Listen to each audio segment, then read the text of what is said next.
Hi there. I'm Brittany Packnett. I'm an educator, a writer, and an activist. I work with organizations like Campaign Zero and Rise to Run. And just like you, tuning in from wherever you are, I want to live in a world that treats all of us well, where your zip code, your background, or your first language won't dictate your life's outcomes. So the State of the Union wrapped up a little while ago. Democrats had their chance to respond. And now it's our turn, the people's turn. I'm talking about the kids who go to sleep every night scared that they or their parents will be forcibly ejected from the country they call home the very next day. The dad whose heart pounds just a little bit harder every time a police car rolls by. The factory worker who's building up the courage to report her harasser. The farmer who's taking the fight against climate change into his own hands. I'm talking about all the activists who have rallied and resisted and stepped up to run for office. Back in 2011, the Tea Party got a chance to respond to President Obama's State of the Union. Remember that? Sure. At its peak, the Tea Party rallied tens of thousands of people. The mainstream media gave them hours of airtime. But right now, we are rallying in the millions. We, the people. Tonight, the people respond. Not just to one scripted speech, not just to one president or even one administration. Tonight, the people respond to centuries of injustice, and the people stand up for a future rooted in equality. Because let's be honest, the people who make up this movement, too many of us have yet to see equality. We've worked hard, sometimes holding down more than one job and still struggle to make ends meet. We've been turned away at the ballot box. We've been denied safe, affordable reproductive health care. For generations, we have fought to form a more perfect union. We have demanded change, and for it, we've been beaten, we've been arrested, we've been tear-gassed. And no matter what, we have refused to compromise on those values we treasure, liberty and justice for all. We have won, too. We have bent the moral arc of the universe toward justice. And we are still here. We are still bending. Tonight, we are declaring this nation cannot and will not go back. I speak to you tonight, the great-great-granddaughter of enslaved Americans who did far more with far less. And alongside each of you, I am determined to seize our collective freedom, no matter how elusive, no matter how challenging, no matter the stakes. We are moving forward toward equity for all people, and we're doing it together. In a minute, you'll hear from some diverse, dedicated activists who are just a handful of the thousands of people doing important work every single day. They'll lay down hard truths and let you know how you can get involved, because it's never too late to get to work. This is a big, diverse, intersectional, long-term movement, and it's only getting bigger. Millions of people are already hard at work in their communities, marching, protesting, and solving problems big and small. If you're one of those millions, or if you're brand new to this work, we're happy you're here. Please make your own video and share it using the hashtag #PeoplesSOTUResponse. We want to hear from and be inspired by you. Remember, our democracy doesn't run on its own. It's the people who give it power. The power is ours because our democracy is fueled by you. Tonight, the people respond. Yo, A.D. Barkin has been fighting for economic fairness and justice his entire life. He was diagnosed with ALS in 2016, and it hasn't slowed him down at all in the fight. The Flakes on a Plane video you should check out if you're not aware of, where he confronts Jeff Flake. And he's fighting this tax bill because it's about health care, because it's a sneaky way that this administration has found to make huge cuts to crucial health care programs like Medicaid and the Affordable Care Act, and it's affecting millions and millions of people's lives. Why are they doing this? To be mean? No, but I think it's because they are beholden to the swamp, ironically. And that money that they save goes to the 1% of the 1% of the 1%. You know what I'm talking about. So with no more further ado, 80 Barkin. I'm here to talk about how Donald Trump and his administration and the Republicans in Congress have undermined our economy and our healthcare system and our democracy with their attacks on people like you and people like me. I have ALS, which is a debilitating, deadly disease, and Donald Trump's administration has spent its first year trying to take away my health care. In 2017, they tried to unravel all of Obamacare, but we stood up and fought them and beat them back. Then, in December, they passed the GOP tax scam, which undermines the healthcare system by eliminating the individual mandate, raising premiums for everybody, and pushing 13 million people off of health insurance. And they have the same plan to do it all over again in 2018. They're doing it by cutting subsidies, by eliminating their budgets for outreach so that people don't sign up for health care, and now by imposing insane work requirements on Medicaid recipients, saying that if you're so unlucky that you can't find a good job, or you have to care for a family member, or go to school, then you don't deserve health insurance and you're going to have to go without it. All of these attacks are part of the Trump administration's cruel and mean vision for America, which says that working and middle-class families should be paying for the luxuries of the 1%. They're taking our money away, they're taking our health care away, and they're sending it up to the plutocrats and the kleptocrats who have gotten Donald Trump elected into office. The only way for us to defeat this terrible vision for America is to mobilize the resistance so that we can have a landslide victory in November and take back the House and take back the Senate and stop this cruel agenda. So it's up to us to stand up and fight back. Hi, I'm Will Wheaton. Thank you for watching the People's State of the Union response. As a candidate, Donald Trump promised that he would lead mass deportations and would end programs like DACA that protected immigrants from deportation. Sure enough, on September 5th of last year, he terminated DACA, a program that protected people who we call dreamers from the threat of deportation. Since he signed this order, 122 dreamers per day have lost their protection, and as of today, over 17,000 dreamers are facing deportation. Here's the thing about dreamers. They came to America with their parents when they were children. This is the only country they have ever known. They grew up here. They went to school here. They live and work here. They pay taxes here. They are part of the fabric of America. They're just as American as you or I. And it is so important that Congress and the White House work together to protect them. And millions of Americans agree. Today, I have the honor and the privilege of introducing you to Christina Jimenez. Now, Christina is a former undocumented immigrant who is the co-founder and executive director of an organization called United We Dream. This is the largest grassroots immigrant youth-led network in the country. Christina has dedicated her life to protecting immigrants and for fighting back against all of the injustices that immigrants and people in communities of color are facing. I am incredibly honored and incredibly privileged to introduce to the People's State of the Union response, Christina Jimenez. Hi everyone, this is Christina Jimenez. I am the Executive Director and co-founder of United We Dream, the largest immigrant youth-led network. And I am so glad to be joining all of you for the People's State of the Union response, to share with you immigrant youth's response to Trump's nativist immigration plan, and to tell the truth about what's happening with immigrant communities. I grew up undocumented in Queens, New York. My parents are undocumented, and my brother Jonathan is one of the millions of young people that will be protected from deportation and given a pathway to citizenship by the DREAM Act.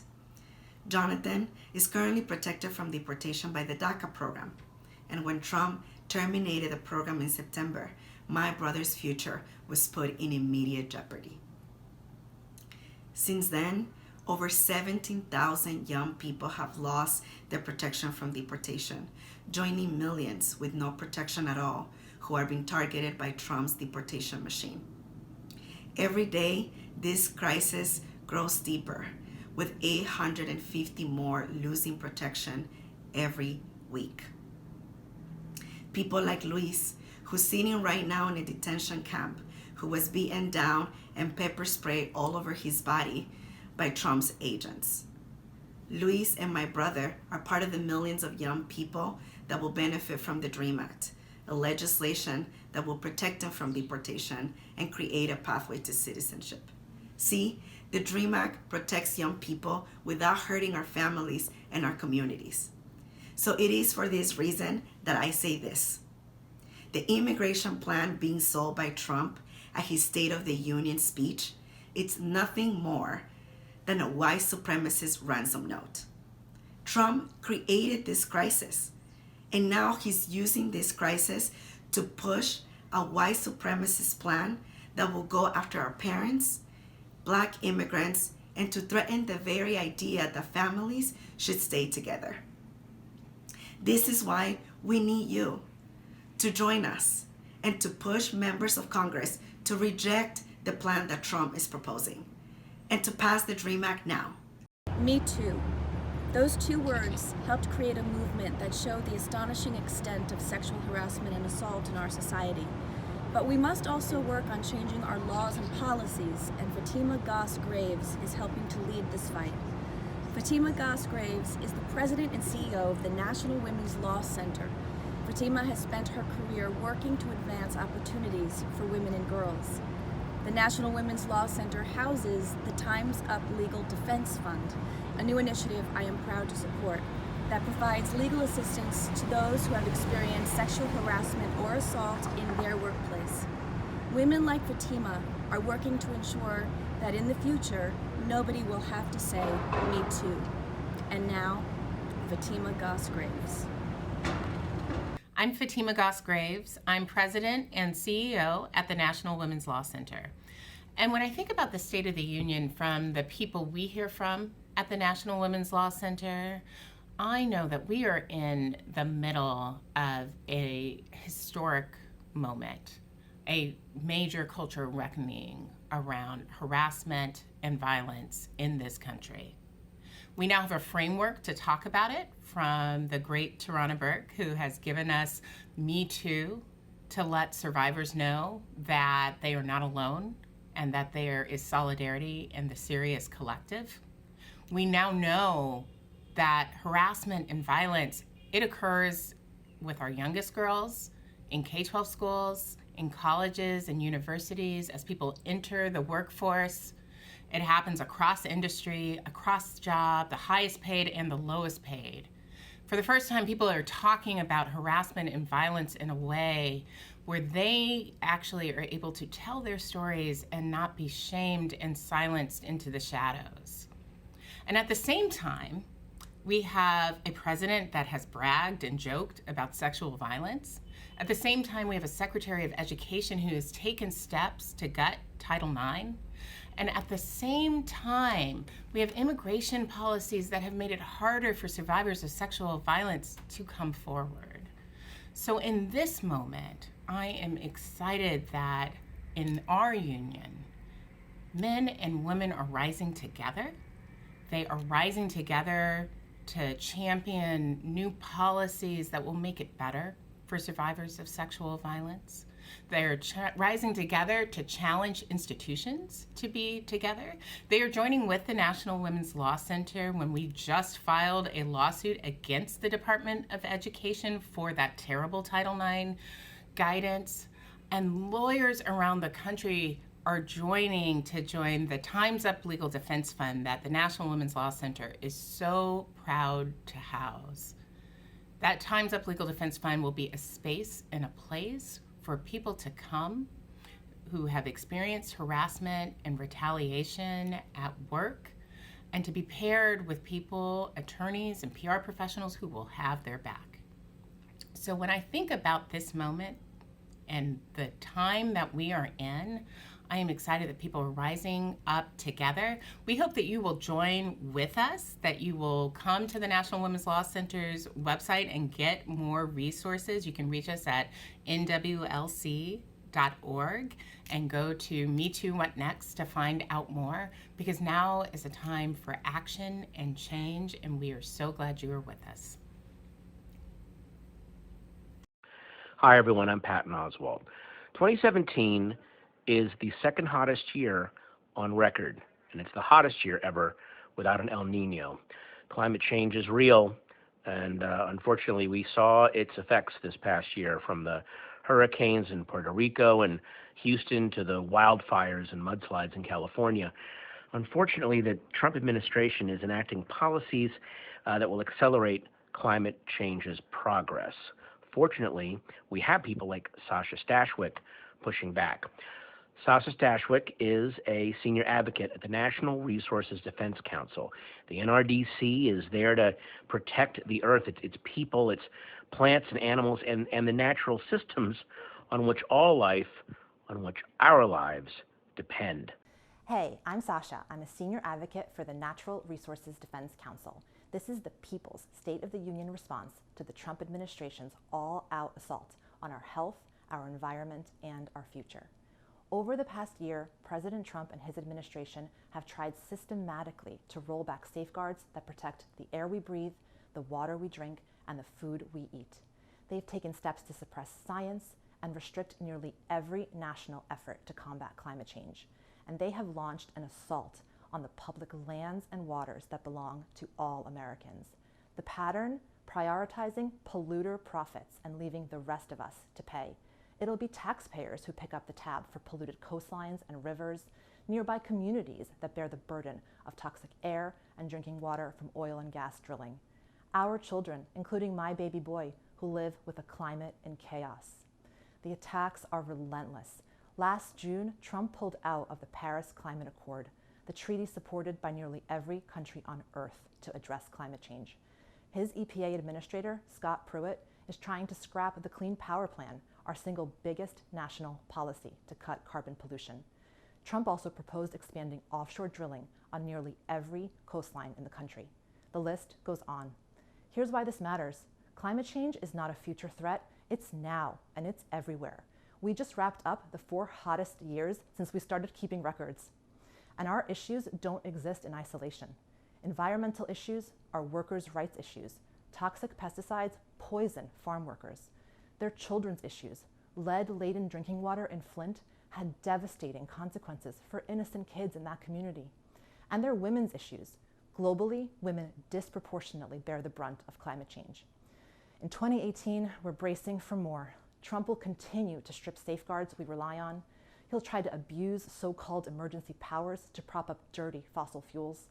And his administration and Congress will try to weaken the Clean Water Act, the Clean Air Act, and laws that guarantee citizens have a voice when industrial projects impact their communities. But when they do, NRDC will see them in court. Since Trump was inaugurated, my colleagues have sued his administration nearly 50 times. That's almost 1 lawsuit every week. Americans are rising up, organizing, resisting, and changing the direction of their cities, states, and our country. From the battle for healthcare to the surge in women running for office, resistance works. Join with me. Hey everybody, it's W. Kamau Bell here. I'm a comedian, I'm a dad, I'm a husband, but I'm also an American. And I bring that up because after listening to the State of the Union, I don't feel very American because that guy wasn't talking about all of America. And I feel the need to hear a message from somebody who's talking about all of America and all of our needs. So meet Winnie Wong. I'm a co-founder of People for Bernie and a national leader of the Women's March. And I'd like to respond to Trump's lies and misrepresentations about his economic record. Trump got elected by promising that he would help middle and working class people, the forgotten man and woman of America. But instead, the primary beneficiaries of his policies have been the 1% and giant corporations. Trump constantly brags about how well the stock market is doing and touts this as evidence that his policies are making the economy great again. But what Trump never tells you is that only half of Americans are actually invested in the stock market. What about the steelworker from Pittsburgh who lost his job and has no pension? What about the coal miner in West Virginia who is on disability and has no savings? What about the Walmart employee who has to work 3 jobs just to make the rent? And what about the 215 carrier plant workers in Indianapolis whose jobs Trump promised to save but who now find themselves unemployed? As the stock market soars, enriching the wealthiest Americans, middle-class wage growth remains stagnant, causing tens of millions of Americans to be left behind as Wall Street reaps profits. The evidence is clear. Trump and his Republican associates prioritize the welfare of Wall Street over the well-being of working people.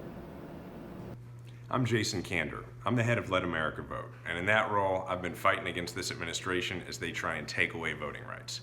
But today I want you to meet Vanita Gupta. Vanita has been on the front lines of this fight. She's the CEO of the Leadership Conference, which is a coalition of 200 national organizations that protect and promote civil and human rights in our country. She's also an experienced litigator. She's a former Principal Deputy Assistant Attorney General, and she was the head of the Department of Justice's Civil Rights Division. She is on the front lines of this every single day, and right now it is my pleasure to welcome Vanita Gupta to the People's State of the Union response.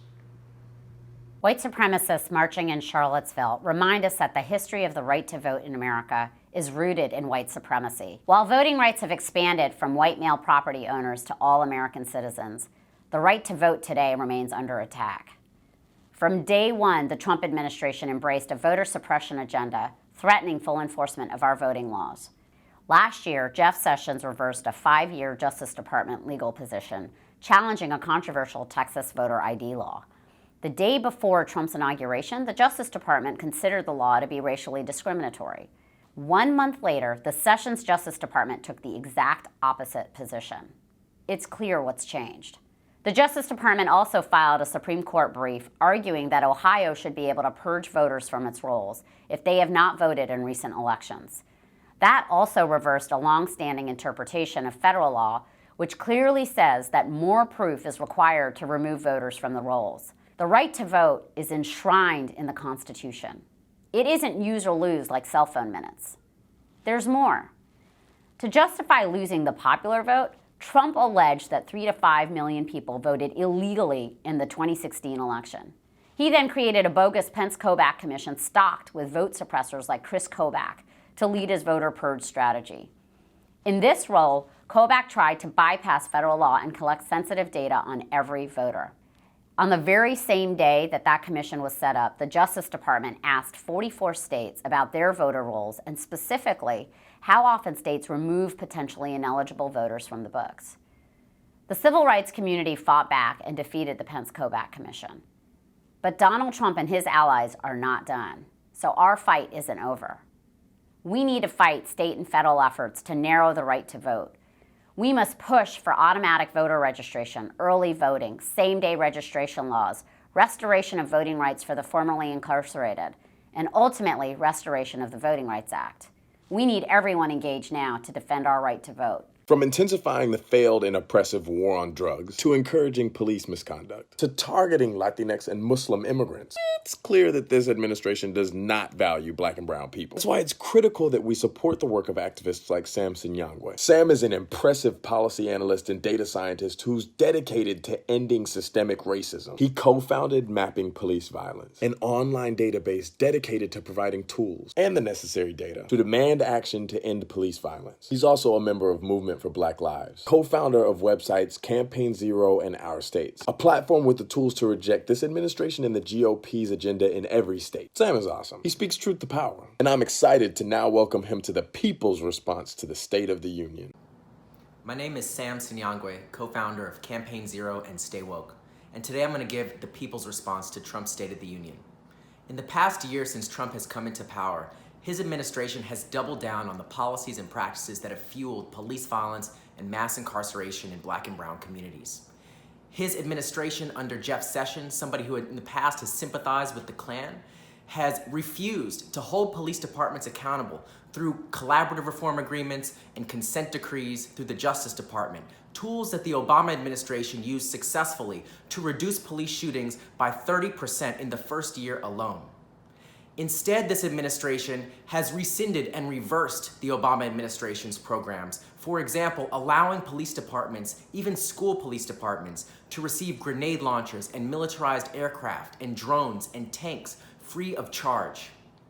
His administration has also doubled down on civil asset forfeiture, a practice that allows police departments, including the Department of Justice, to take your cash, your property, even if you're not convicted of a crime. This practice alone results in more money being taken from communities, particularly low-income communities, than the total amount of money stolen in all burglaries combined.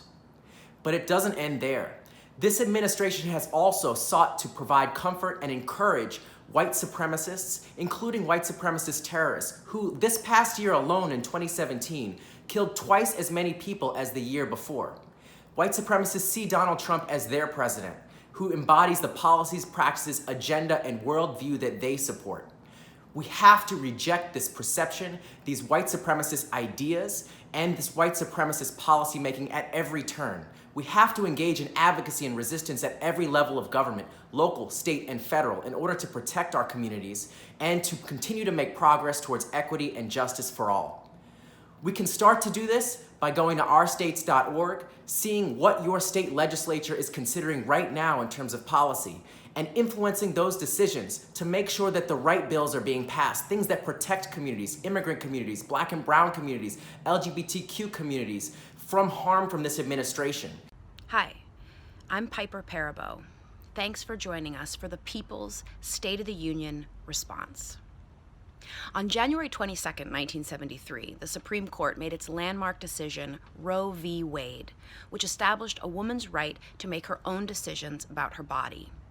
45 years later, we're still fighting for women's reproductive freedom, and one of the leaders of that fight is Elise Hogue. Elise is the president of NARAL, Pro-Choice America. During her tenure at NARAL, she has pushed the conversation around abortion access as a basic human right and self-determination for women. I'm honored to welcome Elise Hogue to the People's State of the Union response. Hey, good people of the resistance. The state of our reproductive freedom is bleak. Just this week, the Senate voted on an abortion ban pushed by Donald Trump and Mike Pence, who wants to satiate a ravenous anti-choice base that believes they finally have their own in the White House. This is on top of an administration that has actually rolled back access to birth control, put people in charge of family planning that are, against family planning, and put women's lives at risk all over the world by tying our foreign aid to a country's willingness to lie to women about abortion as an option. Talk about arrogant overreach. And it's not like we don't have real problems in this country, but they don't care about those. They use poor children's health insurance as a bargaining chip. They've left dreamers in limbo, and they've separated loving families just based on immigration status. They've refused to address gun safety that's stealing children from their parents too early in life. And if you want to talk about a real reproductive rights problem, maternal mortality rates are off the charts, especially among black women in this country. But they don't do anything about that. That's because the truth is it's not now and it's never been about abortion. Donald Trump and Mike Pence and their kind use our ability to get pregnant as just a way to control us. That's why we're damned if we do and damned if we don't. If we're not ready to have a family, too bad. No contraception or access to abortion. And you know what? You're ready to have a family? Well, no family leave, no equal pay, and no affordable child care. There's nothing pro-life about their agenda. It's just anti-women, anti-family, and anti-anyone who lives their lives outside of what these guys think is best. The state of our reproductive freedom may be dire, but the state of the resistance is hot, hot, hot. All over the country, folks are joining us to throw off anti-abortion stigma and join their voices to say that women's rights are reproductive rights, our economic rights are human rights. We're working in every city and state to advance laws that put women in charge of our own decisions and our own destinies. Because we know that when women succeed, so do our families, so do our communities, and so does our country.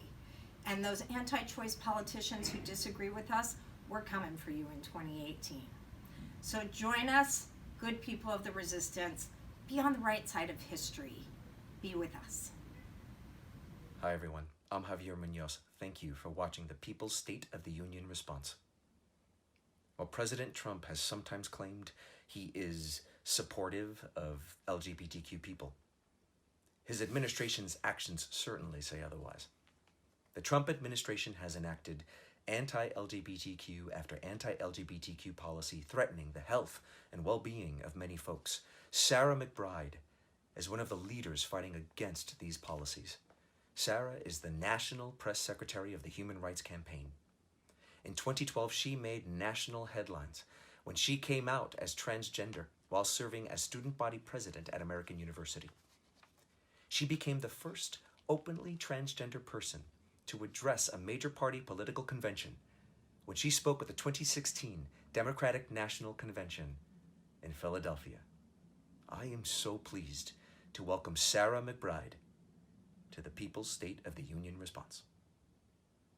Hi, my name's Sarah Mcbride. I'm the National Press Secretary at the Human Rights Campaign, the nation's largest LGBTQ civil rights organization, and the author of the forthcoming book, Tomorrow Will Be Different. I'm proud to join with so many others for the People's State of the Union response. And I'm here to talk a little bit about the Trump-Pence administration's attacks on the LGBTQ community. Since taking office last January, this administration has sought to roll back the clock on our nation's progress toward equality. Shortly after taking office, they rescinded life-saving guidance promoting the protection of transgender students. They've appointed anti-equality extremists to the federal bench and to administration positions. They've granted a sweeping license to discriminate to government workers and federal contractors against LGBTQ people and other Americans. And in a series of erratic tweets, the president targeted our own troops for discrimination when he sought to reinstate a ban on openly transgender service members. But the challenges facing our community did not begin with the Trump administration. Before January 2017, a majority of states and the federal government still had no clear and explicit protections from discrimination for LGBTQ people. We've seen a rising epidemic of violence against the transgender community, particularly trans women of color. And as a diverse community, LGBTQ people are also workers and women. We're people of color and people with disabilities. We're immigrants and we're Muslim. And every single fight for justice is inextricably linked. This is a moment of choosing for our country and for each and every one of us. We have been called to a righteous cause. And it's not just our nation's children who are watching. It's also posterity. It's also the countless generations for whom this moment, this time right now, is a chapter in their history books of tomorrow. And while every chapter may be influenced by politicians and presidents, we know that in the end, they are written by each and every one of us, by the decisions all of us make every single day, to either be silent in the face of prejudice or persecution, or to speak out, to fight back, and to bend the arc of the moral universe just a little bit more towards justice. We have that choice because we have seen that no election, no presidency can silence our voices. That is the story of this past year. It is the story of the LGBTQ movement, and it is the story for every battle for civil and human rights in our nation's history. Despite all of the challenges, no matter the troubling times, we have seen that we can transform impossibility into possibility into reality. And if we've done it before, then we can do it again. Hi there, this is Misha Collins from Supernatural. As you know, in the past year, there's been a huge uptick in civic engagement. You see people showing up at the polls, you see people showing up at town halls, there are people showing up in the streets to protest terrible executive orders, and you see people showing up to run for office. People who have never run for office or held political office before are suddenly putting their names on the ballot. And that's very exciting. I'm introducing you to a woman named Amanda Lippmann. She is the co-founder and executive director of an organization called Run for Something. And Run for Something in the past year has helped sign up 15,000 people, 15,000 young people who have never held office before to run for local office. Of those people, more than half of them are women. 40% self-identify as people of color. This is what change in American politics can look like. It's very exciting. It's a powerful force. And Amanda is going to talk to you about how we can create a wave of progressive victories at the local level in the coming years. Thank you. Bye. Hi, I'm Amanda Lippmann, co-founder of Run for Something and author of the book by the same name. I'm not here tonight to talk about Trump's State of the Union address. I am sure that it was racist and sexist, and the fact that a functionally illiterate man was able to string together 3 coherent sentences will be a revelation to the pundits on Twitter and cable news over the next few days. No, I want to talk about the people's response. I want to talk about you and why you should run for local office. More than 15,000 young people have signed up with Run for Something over the last year to get engaged in local government. That's 15,000 young people who've raised their hands and said, yes, I'm in to run for school board or city council or state legislature. Join them. I don't care if you don't think you're smart enough or qualified or if you've got some pictures of you playing beer pong in college on the internet. Trump is president. None of that shit matters. If you are smart enough to watch these kinds of things online, if you are passionate enough, if you are empathetic enough, and if you're willing to do the work, you're the kind of person we need in local government.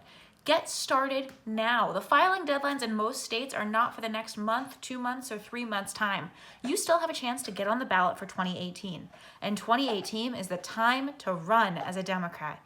We've been running 10 and 20 points ahead of previous election results all across the country over the last year.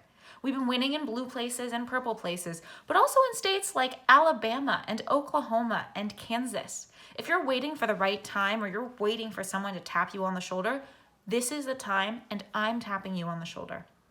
Run for office. Even if you don't win, the organizing that you do as part of your campaign, the doors you knock, the volunteers you engage with, the voters you talk to about the issues that matter to them and to you, that's what party building looks like. And that's how we do the long-term kind of organizing we need to eventually win back power on a national scale. I know it can seem scary, and I know that on nights like tonight, it's easy to tweet angry things and call it a day. And do that too if you want. But think about getting into the game yourself. Run for office. Go to runforsomething.net. Sign up with us if you're thinking about running, even if you have no idea what that looks like yet. Hi again. My friend Shannon Watts is a gun safety activist who founded Moms Demand Action. She started the petition demanding equal television airtime for another voice to be heard, a voice from the people, a voice from the grassroots. And she asked me, a racial justice activist, to give that response. Thousands of you supported that idea right off the bat, and while I was honored, I knew I couldn't do it alone. We, the people, must be heard on the state of our union. So Shannon and I asked a bunch of other activists to get involved, and now we're asking all of you to get involved too, because that's how movements work.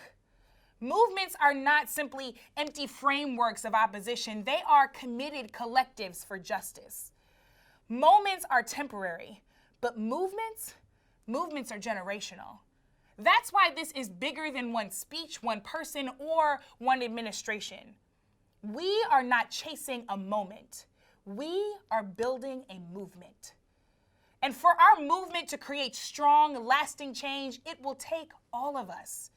It will require us to be diverse in who we are, what we think, and how we act.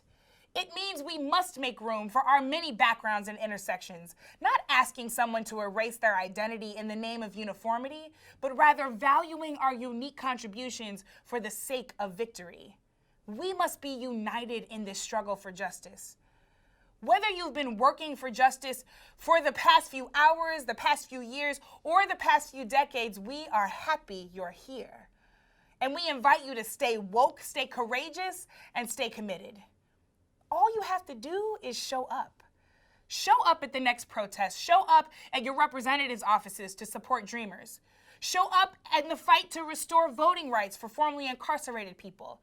Show up and stand with the indigenous people of this land, because the sacred water of Standing Rock is still not protected, and indigenous women go missing every day while we stay silent. Text equal to 30644 to show up for LGBTQIA and especially trans equality. Text all in to 21333 to show up for environmental justice. Visit risetorun.org to support young, diverse women running for office. Show up by supporting grassroots organizations in your community, around the corner, up the street, or on the other side of town. Show up in the place where the most oppressed are asking for our support, and by all means, show up and vote. If you look at this one way, you could say the state of our union is weak, broken, compromised. But because of your victories, your fight, your dedication, because of you, I am more focused than I am frustrated. I am more determined than I am angry, and even at this moment in history, I am more optimistic than I am disappointed. You make the state of our union strong. So let's get free, and let's get there together. Thank you for watching. Rest well tonight, and let's get to work tomorrow.